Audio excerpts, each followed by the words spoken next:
बे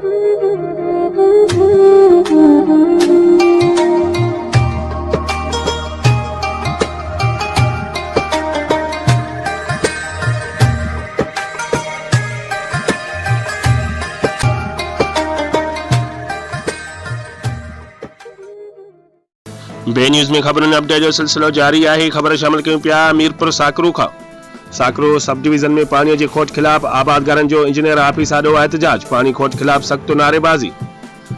आबादगार अगवानन धनी बख्श लाशारी, जुमन हदियो, रशीद हदियो, फिदा हुसैन ऐं ॿियनि साफ़िन आडो दाहींदे चयो त गुज़िरियल 2 महीननि खां पाणीअ जी खोट पैदा थी वई आहे, जंहिं करे फसल सुकी तबाह थी विया आहिनि, जंहिंमें टमाटो, मिर्च, कणक, कद्दू, तूरी, कपास ऐं ॿिया फसल त सुकी विया, पर हाणे सारियाल जो फसल बि बेजारो पोखण जेतिरो पाणी नाहे।